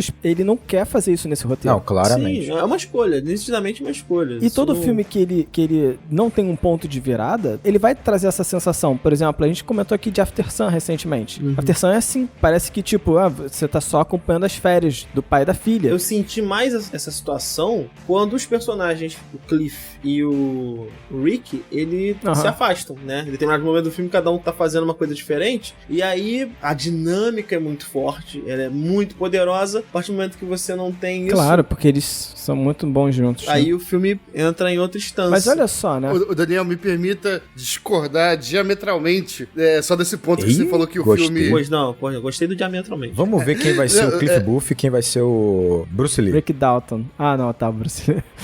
Então, o Daniel falou que o filme perde um pouco da força quando o Rick e o Cliff se afastam, cara. Mas pra mim, é justamente nesse momento em que tem as duas, talvez, melhores cenas, ou das minhas cenas favoritas do filme, sabe? Que é essa cena, né, do Rick Dalton que eu falei, atuando, né, nele num cenário de faroeste, fazendo um personagem ali de faroeste. Porra, ele sequestrando a menininha é muito foda. É muito foda. Exatamente, mas essa cena toda intercalada, simultaneamente, sabe, a cena do Cliff no rancho. Eu acho louco isso, porque lá há um cenário, um antigo cenário de faroeste, mas ele tá vivendo uma situação Uma tensão de fato real. Real. de faroeste de verdade, né, com pessoas a cavalo, o dono da fazenda talvez sequestrado ou não, sabe? Então, assim, paralelamente, quando você tem o Rick Dalton interpretando um cara de faroeste numa cena, pô, que eu acho espetacular, que nem eu falei, tá acontecendo ao mesmo tempo a minha outra cena favorita do filme também, que A outra cena é o faroeste da vida real. o faroeste da vida real. E as duas intercaladas, sabe? Então, assim, pra mim o filme cresce quando eles se afastam. Eu concordo que são as duas, talvez, melhores cenas, mas não é só dessa parte que a gente tá falando, pelo menos que eu me falei. Porque antes dessa cena acontecer, tem toda uma preparação pra isso. Por exemplo, o Cliff, tem que ir na casa acertar a antena. Pô, isso é muito antes. Não, então, eles se despedem, o Cliff pede pra ele acertar a antena, e aí é que eles se separam. Aí ele volta pra casa, ele vai consertar a antena do O problema carro. do Daniel é sempre que eles se afastaram, ficou ruim o filme. Se afastou, ficou ruim. Não foi isso que eu falei. Não foi isso Ih, que o eu Rick falei. tá se afastando, ficou ruim o filme. Ih, não foi isso. Agora eu tá falei. bom, agora tá ruim. Exato, agora agora tá bom. Ih, agora foi ruim. Concordo com o Daniel que realmente tem situações pontuais do filme, realmente. E assim, só pra construir melhor, eu entendo que até essa cena, por exemplo, dele montar a antena, faz parte de uma construção pra que essa cena que você citou aí tenha um peso. É uma matemática, uma equação aí que é realmente importante. Mas na segunda vez que eu vi o filme, realmente isso pra mim começou a pesar, assim. Porque, porra, eu queria ver mais dos dois. A verdade é essa, assim. Pra mim, o filme, essa dinâmica entre os dois é muito poderosa, muito forte. O filme quase todo eles estão separados, né, na verdade, né? Você tem a dinâmica deles juntos, assim, mas lá com 35 minutos, 40 minutos... E ela é tão boa que tu fica tentando, caraca, aproveitar cada segundinho deles ali, cara. Daniel gostou de 20% do filme, na verdade. Eu acho interessante que o Tarantino, ele tenta costurar essa questão da tensão, porque ele sabe que o ritmo, o pace desse filme não vai ser tão fácil assim de trabalhar, né? A gente tem que entender uma coisa, o Tarantino, ele faz filmes mais populares, de fato, né? Que vai ser mais divertido, mais pop. O filme dele é mais pop, né? Ele não tá fazendo ali um estudo de personagem em que a câmera para e você vê um jantar inteiro. Não, ele não é assim, ainda que tenha cenas de diálogos longuíssimos, assim, mas vai ser dinâmico, vai ser com ritmo interessante. O que ele tenta resolver é exatamente com esse faroeste que incorpora todo o filme. Claro. O que é interessante é que esse faroeste basicamente são gravações, então é uma metalinguagem muito foda, porque ele bota a cena do filme lá como se fosse real pra gente como metalinguagem, mas é apenas uma gravação, mas serve pra um trabalho de ritmo, porque é uma cena de ação, né, cara? Tipo, então assim, e ele também tá ali aproveitando e fazendo o que ele gosta de fazer, que são dirigir cenas de faroeste, né? Então, tipo assim, cara, muito maneiro. Eu acho essa solução muito interessante. É, metalinguagem. E eu acho legal, porque essa cena do rancho é, porra, toda a pegada de faroeste, né? Toda. O Cliff é um forasteiro, chegando ali naquela vila. Olhares desconfiados. Olhares desconfiados. Quem é essa pessoa, né? E aí ele é o outlaw, né? Um personagem totalmente, sabe, que não segue as regras daquele lugar. E aí vem um xerife conhecer ele, né? Eles vêm do mesmo lugar, acabam descobrindo que eles estiveram no mesmo lugar, né? Mas, porra, ele ficou acorrentado uma semana, sabe? Cara, muito doida essa história, né? Tem um momento até no rancho que você tá passando com o Cliff andando, você vê duas motos. Caraca, estacionadas, duas Harley Davidsons, mas motos estilo Harley Davidson. Olha o Easy Rider aí também, E pra mim isso é uma referência a Easy Rider, de fato, sabe? Eu acho que ele tá tentando mostrar pra gente elementos, sabe? Daquela transformação que vai sofrer o filme, né? E quando mostra essas duas motos, eu volto a lembrar da Sharon Tate, sabe? Caraca, o que tu tá fazendo aí, Cliff? Sabe? Tipo, esses elementozinhos, cara, são fantásticos. Mas essa cena do rancho em si, tem muitos detalhes legais. Por exemplo, o Tarantino tenta sempre, no plano de fundo, colocar um cachorro, sabe? Em vários momentos dessa cena tem um cachorro. Sim. E são vários cachorros, né? Eu tava até ouvindo o Paul Thomas Anderson falar, como é que você dirigiu tantos cachorros assim, sabe? Tipo, fez eles ficarem passeando ali e tal, não sei o quê. E é muito engraçado, porque isso traz um certo ar de descontrole do que tá acontecendo, sabe? O cachorro late, chama atenção, corre pra cá, corre pra lá, e você sente um certo incômodo do descontrole que existe naquela situação. E aos poucos, quando você vai percebendo, agora que eu vi a cena pela segunda vez, porque eu ficava, cara, por que o Cliff deu carona pra aquela menina? Eu ficava me questionando, por que isso aconteceu? E aí depois, reassistindo o filme, eu me liguei, caraca, porque a menina fala o nome. Ah, eu vou para o Rancho Spahn, né? Eu vou para o Rancho Spahn. E aí o Cliff se liga, ele é quase que um justiceiro. Ele fala, como assim você vai pro Rancho Spahn? Aí ela, não, eu vou lá, porque eu e meus amigos estamos morando lá. Ele fala, caraca, eu conheci um cara que, porra, eu tenho uma certa ligação, porque trabalhei com ele, ele mora lá. Ligação, porra, ligação nenhuma, né, cara? Pelo amor de Deus. Ligação nenhuma. Ligação nenhuma. Mas é isso,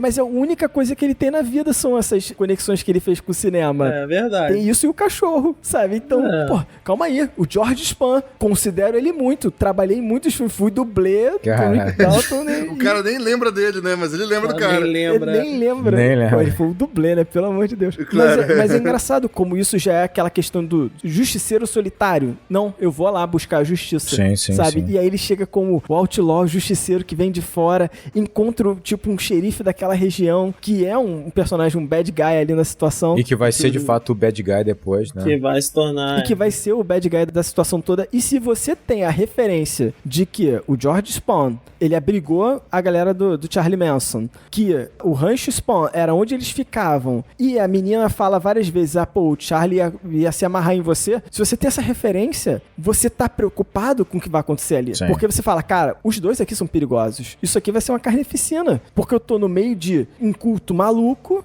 diabólico que, sei lá, usa drogas e tá...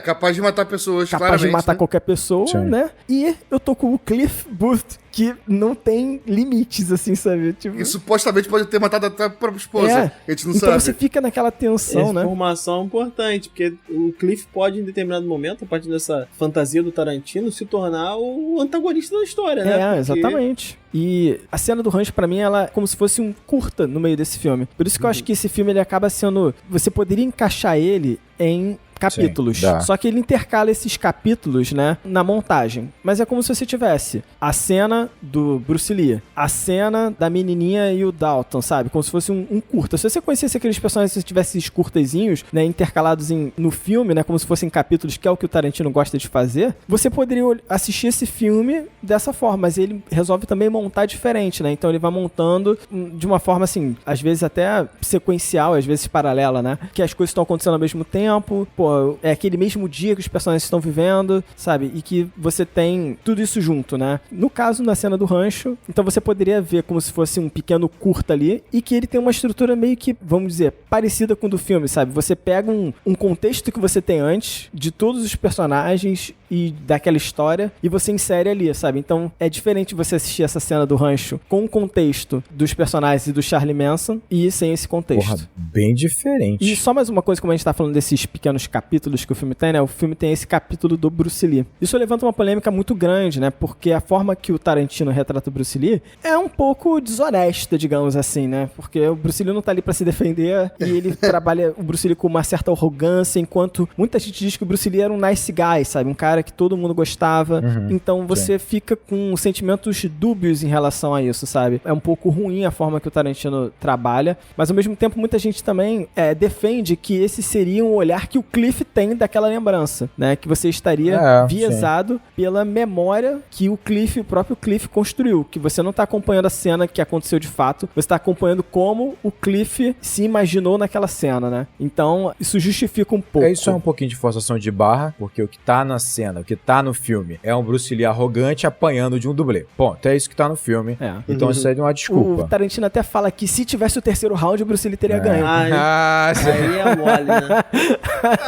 Mas que foi interrompido. Aí é mole. O Tarantino colocou um empate ali, né? Um ganhou o primeiro round, outro ganhou o segundo. Mas aí que tá. Eu acho que, pra mim, isso tem a ver com um Tarantino tentando tirar onda com ele mesmo. Tentando desconstruir ele mesmo. Só que ele é muito arrogante. O Tarantino é ego, cara. Então, assim, ele é ficcionado por arte marcial. E a gente sabe disso. E, obviamente, que ele provavelmente respeita o Bruce Lee. Pra caramba. A questão é, ele pega o maior símbolo das artes marciais, tipo, orientais. Do cinema americano. No cinema americano, um cara que foi importantíssimo, né, no mundo todo. E aí ele tira uma onda de algo que ele próprio idolatra. Só que como ele tem um ego gigantesco, ele tira onda com o Bruce Lee. Ele não tira onda de artes marciais, não. Ele tira onda com o Bruce Lee, porque ele gosta de tirar onda, sabe? Só que ele tem um ego gigante, o Tarantino. E faz sentido na ideia dele desconstruir os símbolos. Não, é porque ele sabe que vai gerar polêmica, que vai gerar o debate. A galera fala, nossa, mas por que ele fez isso? Porque ele gosta. Mas para pensar assim, se o filme fosse só pra ele, teria uma graça pra ele, sabe? Pô, eu gosto tanto disso, eu endeuso tanto isso. É claro. E eu vou botar aqui um dublê babaca, sabe? Tipo, pau a pau com o Bruce Lee. Sabe? Tipo, ele tá desconstruindo pra ele mesmo. Mas a forma como ele faz acaba sendo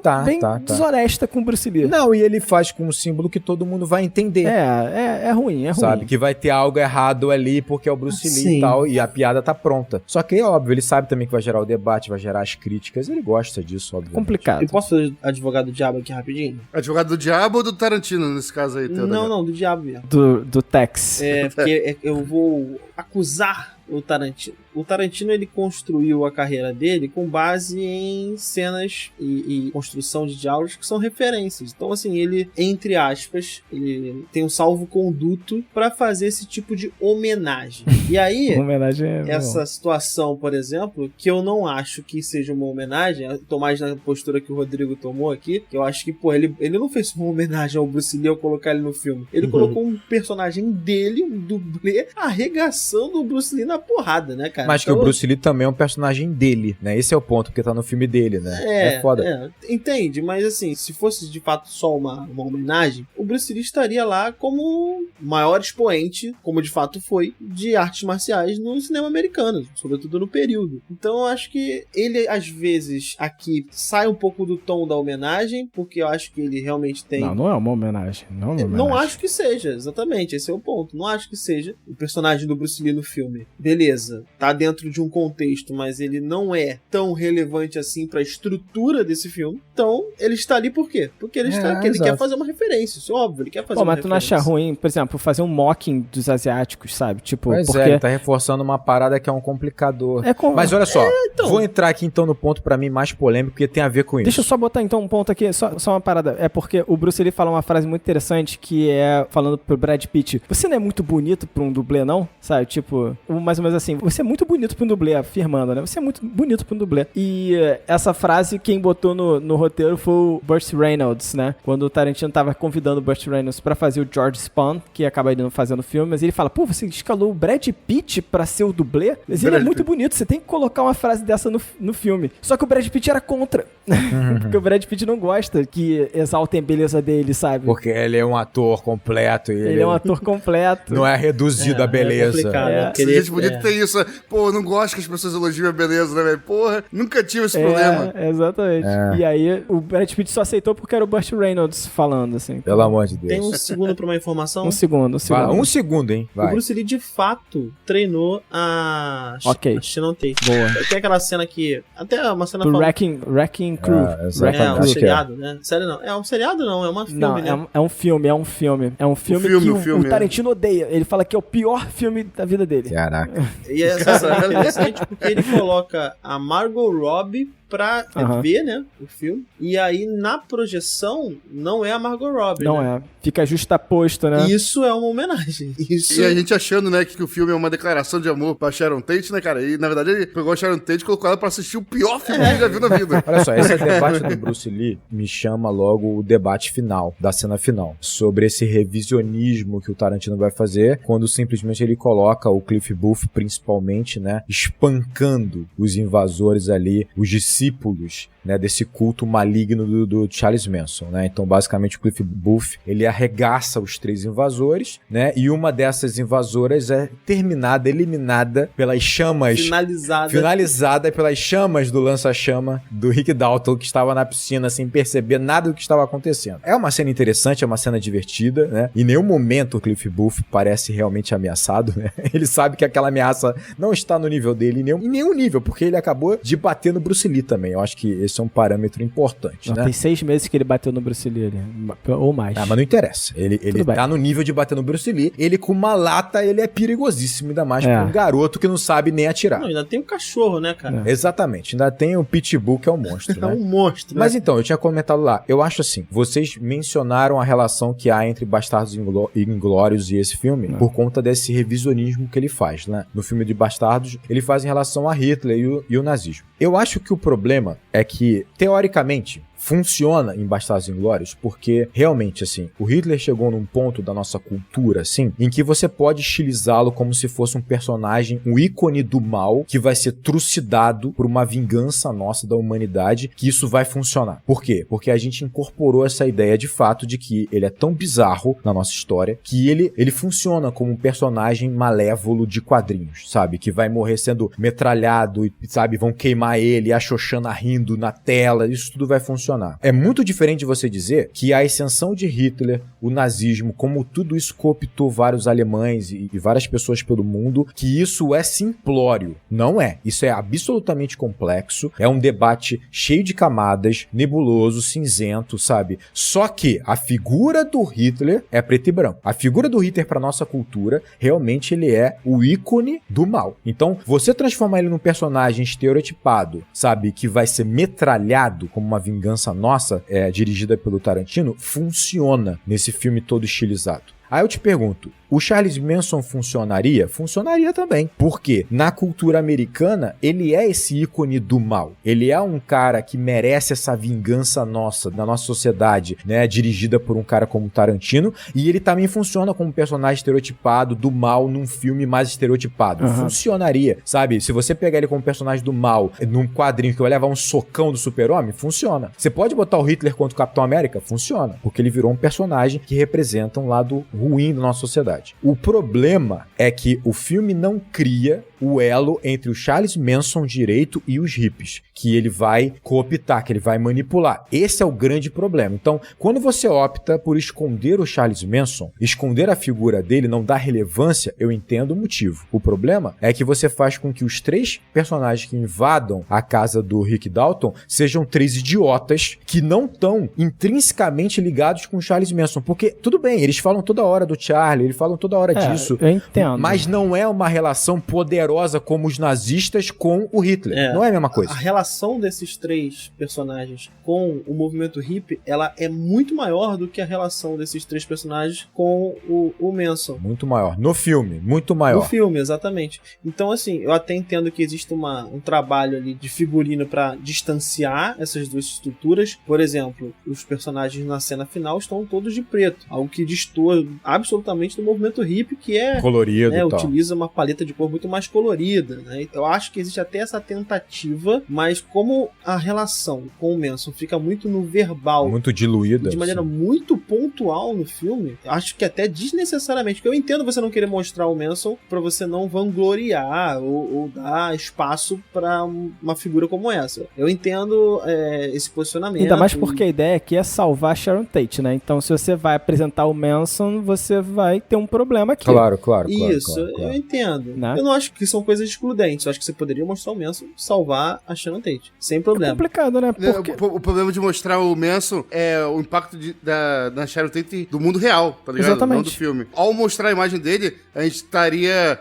simbolicamente sempre diminuindo a imagem dela. Não, claro. Sim, Então, assim, eu entendo a escolha. Óbvio, eu também entendo. Eu também entendo. Mas isso gera realmente esse peso, assim, que tenta ser amenizado, ao meu ver, até mesmo pelo figurino, mas não é o suficiente, cara. Você tem uma associação muito forte. O Tatum aparece pouquíssimo no filme, é pouco mencionado até no filme, essa relação não fica tão bem estruturada assim, mas você tem muito tempo dos personagens falando que os hippies são imundos, que os hippies são nojentos. Você tem... Os 2 protagonistas falam isso inúmeras vezes. Agora, vamos lá. A gente tá falando de um filme que, para o bem e para o mal, tanto a Sharon Tate, a falta de conhecimento que a gente tem da Sharon Tate aqui, ela também vai ter o mesmo peso para a falta de conhecimento do movimento hippie aqui. Porque necessariamente isso foi muito forte nos Estados Unidos. Eu não sei se eu daria o mesmo peso para as 2 coisas, mas não, tudo bem, mas é porque o que acontece? Esse filme, ele é feito por um público de lá, perfeito? Então, já começa posicionando isso, sabe? E pra gente, quando você olha o que acontece com esses personagens que entram na casa, tem que ficar muito claro que foram exatamente esses personagens, que esses personagens existem, e que eles que assassinaram Sharon Tate, e de uma forma que é bizarra, sabe? Que eu não vou descrever aqui, porque é uma forma extremamente desumana. Não é necessário. Né, e brutal. Então, brutal. Mas eu tô falando de personagens que existiram. Então, o Tex é real, a Squeak é real, a outra é real. E foram eles que entraram. Sim. Então são eles que têm que... Porque, sabe, tipo, eles que entraram. Eu concordo contigo. Eu acho que ele faz uma escolha. Então eles que têm que sofrer no filme. Só pra finalizar. E aí o que acontece? O Tarantino, ele faz uma coisa que pra mim marca nessa cena, que é, quando eles chegam, eles estão sob essa influência, né? Dessa influência do mal. Ok, sabe? Estão de preto, estão totalmente descaracterizados do que a gente vê do movimento hippie, você falou isso muito bem. Mas tem um personagem que é até a filha da Uma Thurman, né? Que eu esqueci o nome dela. Sim. Tem um personagem dela, mostra a existência de um livre-arbítrio. Mostra a existência de uma escolha. Mostra o seguinte, olha só, daqui eu não vou passar, cara, sabe? Eu não sei se ela mostra... Talvez entenda o intuito dela em mostrar, mas não acho que isso foi executado de maneira tão bem, não. Porque é um alívio cômico ela sair dessa situação. Sim, mas... Ou então meramente covardia. Ela sai como um alívio Tudo bem, cômico. mas ela saiu dali. E ela não deixa claro que é uma escolha dela fazer isso por uma posição, sabe? Ela não saiu. Saiu. É como se fosse o seguinte, seguinte, olha só, existe um limite que foi ultrapassado aqui. E a gente, quando tá questionando, mas olha só, olha o que o Tarantino fez com os hippies. Não, você tá falando de 3 personagens reais. Mas a gente poderia identificar eles pelo Charlie Manson. Se fosse a mesma coisa com o Charlie Manson, eu sei. Mas não foi o Charlie Manson que fez o ataque brutal. Foram esses 3 personagens reais. Não foi. Ele é só o mandante. Não foi. Mas aí, eu acho que você tá caindo num ponto também, que é o seguinte. Concordo com o que você tá falando, sim. Acho que era uma escolha difícil. Mas por que uma escolha difícil? Porque quando você não tem o simbolismo que há em Hitler como uma figura estereotipada do mal, você não pode simplificar esse discurso, esse debate. Não, eu sei. E aí, quando o Tarantino simplifica o debate, você cria vieses complicados. Esse é o problema. Tudo bem. Porque o filme é simplificado. Uma solução que ele poderia ter feito, por exemplo, é ter mostrado em algum momento do filme outros hippies que não fossem do culto do Charlie Manson. Teoricamente ele mostrou. Mas eu acho que esse nem é pra mim. Pra mim é uma junção de fatores que torna esse final complicado. Ainda que depois eu vá dizer que eu entenda o objetivo do Tarantino, que eu acho que é mais ingênuo. Agora, o foda é isso, porque na nossa sociedade, assim, tipo, no que a gente também tá vivendo aqui, e a nossa influência, a gente não sabe o quanto esses 3 personagens, eles são odiados lá. E foram odiados nessa época. Fábio, eu sei, mas olha só. Entendeu? Mas eu tô fazendo uma análise com base no filme propriamente dito. Por exemplo, uma outra solução que eu tô pensando aqui. Se você mostra Tex, se você mostra Squeeze, se você mostra esses personagens num outro âmbito e não só pontualmente no final, como se eles fossem agentes, né, do caos, como de fato foram, se você mostra eles, uma relação deles e talvez divergência desses personagens em algumas cenas, o filme tem 2 horas e cacetada. Poderia ter uma cena ali, um curta, como você falou, no meio do filme, em que esses personagens aparecessem e você mostrasse nitidamente a diferença desses indivíduos dentro de uma comunidade hippie, por exemplo. Aí você tá fazendo um distanciamento deles. Aqui fica uma coisa muito conectada. Você tá associando diretamente a cena desses caras com os hippies. Isso é fato. Eu acho que o Fábio tá defendendo é o fato de que isso tudo que você tá falando tem muito mais contexto, né? E tá muito mais claro no público do Tarantino, que é nos Estados Unidos, teoricamente, né? Sim, Só que ainda assim, eu acho que tem um problema aí. Porque nesse mesmo Estados Unidos, você já tem, como a gente falou aqui, uma exploração desse caso para você reduzir o movimento hippie a isso. Então isso já é um grande problema. Então assim, só que pra mim é o contexto, tudo que ele uniu transforma esse final em algo muito mais problemático. Por quê? Você tem ali a ideia clara com o crime do Charles Manson, que é o seguinte: a comunidade hippie, por ela ser, né, ela não é moderninha, ela não é progressiva, ela não é maleável, ela não é flexível, essa flexibilidade, essa maleabilidade fez com que elas fossem influenciáveis e manipuláveis a ponto de serem controladas e manipuladas por um cara como o Charles Manson. Isso era muito apontado, pegando um grupo como se fosse o todo. E aí, o Tarantino, ele coloca, eu entendo o objetivo dele, eu vou falar sobre isso mais pra frente, mas ele coloca simplesmente quem vai lidar com esse problema, vai lidar com esse mal, resolver esse mal, é basicamente o conservadorismo. É basicamente a velha Hollywood. É o Rick Dalton, que é um cowboy de velho oeste, é o cara branco que tem fuzil na dispensa, ou melhor, o lança-chamas na dispensa, que odeia hippie. É ele que vai resolver a parada. E um dublê também que representa a velha Hollywood. O que ele tá dizendo de forma indireta é o seguinte: olha, vocês são tão flexíveis que vocês vão ser manipuláveis, então quem vai ter que resolver esse problema, quem tem firmeza em suas condutas morais, em suas convicções, em seus ideais, suas convicções, somos nós conservadores, somos nós a tradição, somos nós o passado. Nós vamos resolver isso para que vocês possam seguir em frente. Então esse discurso, ainda que não seja necessariamente o objetivo do Tarantino, está lá. Porque quando você pega o Rick Dalton, que realmente ele xinga e reclama do hippie durante todo o filme, é um cara claramente conservador. Ele representa isso, ele é um cowboy de cinema, ele representa isso, né? Ele mata um desses criminosos com um lança-chamas. Você tá dando uma solução para um problema muito sério, porque assim, o problema é esse, não é simplesmente os 3 caras que invadiram em Charles Manson, porque a imprensa americana e o governo americano usaram isso como um espantalho. Não, eu sei, claro. Pra destruir um movimento inteiro. Então quando você pega um assunto desse tão complexo e você reduz a isso, e principalmente que a solução vem da tradição, do passado, do conservar, porra, amigo, não tem como a mensagem não vazar pra esse lado. Eu entendo, mas eu acho que tá muito individualizado ali. Quer ver um exemplo que é assim, não sei se falta sensibilidade aí, mas por exemplo, o Rick, ele mata o invasor, um hippie, com um lança-chamas. Cara, onde foi usado o lança-chamas? Na Guerra do Vietnã. Guerra do Vietnã que os hippies absolutamente, né, no movimento da contracultura estão problematizando, sabe? Então, porra, beleza, graficamente é legal tu usar um lança-chamas, mas é o que o Rodrigo falou, é o o homem branco Não, clássico, conservador, usando um lança-chamas pra resolver problema, porra. Eu acho. E no próprio filme também, na verdade, ele usa os lança-chamas pra matar nazistas, né? Assim, isso já tá simbolicamente pontuado no filme. Sim. Né? Tipo, isso aqui é uma arma, né, pra atacar o nazismo. Os não humanizados. Exatamente. Né? Eu entendo que ele usou essa arma pra atacar o grupo de Charles Manson, meio que comparando aquele culto aos nazistas. Ó, são tão maus quanto os nazistas. A questão é isso espalhar pra os hippies são tão maus quanto os nazistas, tá ligado? Mas isso é o Tarantino tentando construir a ideia de estereotipar aqueles personagens como um mal encarnado pra que funcione. Então ele faz a relação com o nazismo pra que você, que não é público americano, também enxergue dessa forma. Beleza. Parando pra você entender o que o Tarantino busca aqui, eu acho até que há de fato um olhar bastante ingênuo em relação a isso, né? E eu acho sim, eu acho que tanto é que eu mencionei. Pra mim o Tarantino, ele tá muito maduro como diretor, mas ele não me passa a ser um cara profundamente maduro. Não, eu entendo. E você percebe como ele tá lidando com temas tão sérios de uma forma ali um tanto superficial. É aquele debate. O cinema do Tarantino, ele é crítico ou ele é superficial? Ele é os dois. Confusa do jeito que o Tarantino é, né? Então assim, por que eu acho que esse filme é uma grande homenagem ao cinema dele? Porque ele é a união da velha Hollywood com a nova Hollywood. Ele é a união. E eu acho que a ingenuidade do final desse filme tá aí. Porque o que ele tá debatendo ali? Ele tá dizendo o seguinte: se Hollywood continuasse com uma bolha protegendo ela dessa realidade crua que tá do lado de fora, dessa violência crua. Ou seja, se a violência vinda pelo Charles Manson ou por qualquer outro não invadisse Hollywood, Hollywood poderia talvez entrar numa harmonia entre o antigo e o novo.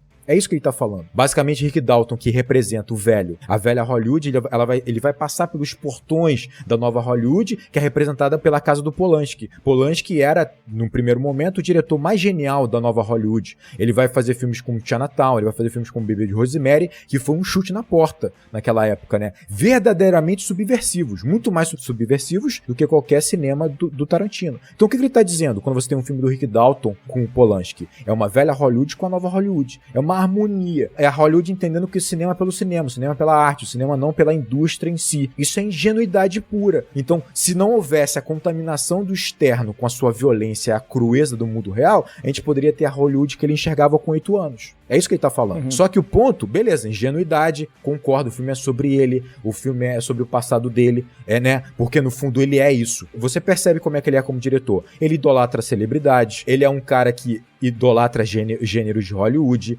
ele tem essa coisa da admiração por Hollywood, mas ao mesmo tempo ele é um diretor autoral, ele é um diretor na linha né, do cinema europeu daquela época, ele é um cara que controla a produção simplesmente da primeira linha do roteiro até a montagem. Tipo, então assim, ele é uma mescla entre o cinema novo e o cinema antigo de Hollywood, claramente isso. Então na visão dele, isso é possível, na visão dele, saca? Só que é isso que eu tô falando, é um final ingênuo em que ele tá te apresentando algo exatamente de um olhar de uma criança de 8 anos quando via Hollywood. Só que o problema é que no meio dessa história tem uma situação muito séria, muito complexa, que ele vai usar como uma ferramenta aqui. Tipo, como um garoto de 8 anos querendo se vingar de que algo destruiu a Hollywood que ele sempre enxergou com idolatria. Só que aí, cara, ele tá reduzindo uma parada muito séria e não tem como não vazar e ficar uma situação estranha. E pra mim fica. Não, eu sei. É porque ainda assim, por tudo, eu imagino que na cabeça dele seja o seguinte: esse fatídico dia foi o dia em que tudo se perdeu. Exato. É como se fosse isso. E aí, quando ele pensa assim, pra mim ele tá individualizando, sabe? Ele tá colocando o seguinte: não é sobre o movimento hippie, não é sobre nada disso. Não é sobre essas 3 pessoas que invadiram isso aqui. O problema é que vai ser. Então, ainda assim, eu não sei se a gente que tá tão fora de um contexto que não consegue enxergar aqueles 3 personagens como 3, sabe, grandes vilões daquela época. Pode ser. Assim, eu não duvido da intenção que a mensagem seja essa, Fábio. De fato, não duvido. Eu entendo. Mas eu entendo o ponto de vista de vocês. Mas não me parece que,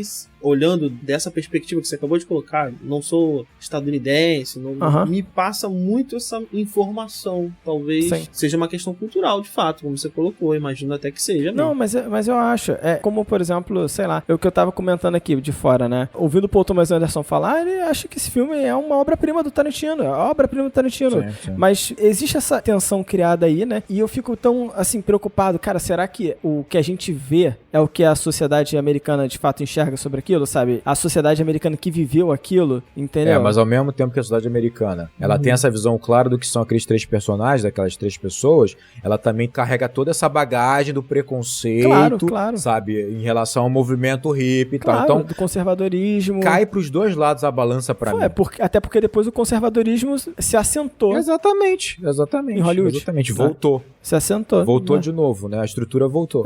Assim, eu entendo, é um filme muito pessoal do Tarantino, mas ele no meio disso ele pegou um tema muito sério e não tem como. Esse tema não daria pra lidar com superficialidade com que ele faz em Bastardos Inglórios. Não dá. Não dá pra estilizar da mesma forma, na minha opinião, e pra mim ele paga esse preço no filme. O filme é muito maneiro? É muito bom. Tipo, tem personagens maravilhosos, mas pra mim quando ele esbarra nisso me incomoda um pouco. Mas é isso, perfeito.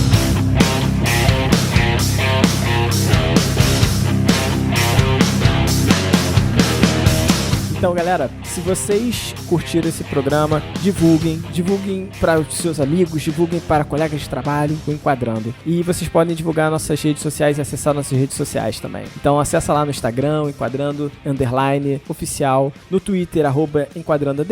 A gente tá direto lá no YouTube também, que é youtube.com/Enquadrando. E você pode mandar um e-mail para contato@acabodeacabar.com.br se você quiser patrocinar esse programa, mas, em geral, apoia Enquadrando, que é lá que a gente, de fato, faz esse programa sobreviver. É isso aí, gente. Perfeito? Então, beleza. Um grande abraço e bons filmes.